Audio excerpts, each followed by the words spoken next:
పెళ్లి చేసుకుందామని. జోకులు చేయకు బ్రో. నిజం అక్క, లేచిపోదాం అనుకుంటున్నాం. చంప పగులుతుంది దానికి. ఫోన్ ఎందుకు నాతో మజాకులాడుతారు ఇద్దరు.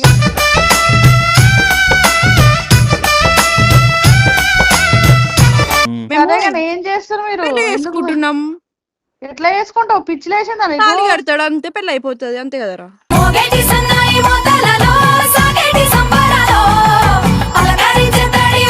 సనా ఇంటికి రా. ఎందుకు అక్క బాధ ఏంటిదంటే ఇప్పుడు మనం లేచిపోతే అక్కకు మళ్ళీ వీడియోలు రావు. అరే అట్లా అనుకోదరా, అది కూడా వీడియోలు పక్కన పెట్టి వాళ్ళ ఇంట్లో వస్తే నా తోలు తీస్తారు మా పిల్లని ఏం చేసినావని.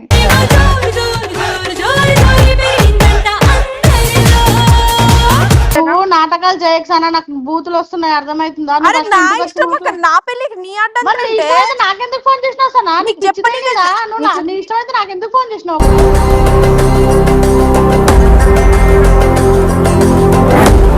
మనం 10 మందికి చెప్పేటోళ్ళం ఇలాంటివి కొడితే ఏమనుకుంటారు బయట. వీడియోలు అయినా సరే రియల్ అయినా సరే ఇలాంటివి కొట్టద్దు. మనం 10 మందికి చెప్పేటోళ్ళం. మనం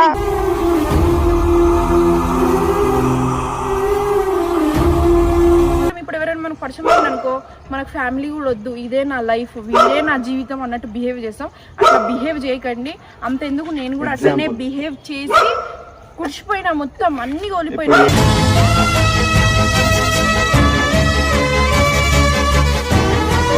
ఎవరైనా లవ్ చేయండి, కానీ ఫస్ట్ ఒకసారి ఇంట్లో చెప్పండి.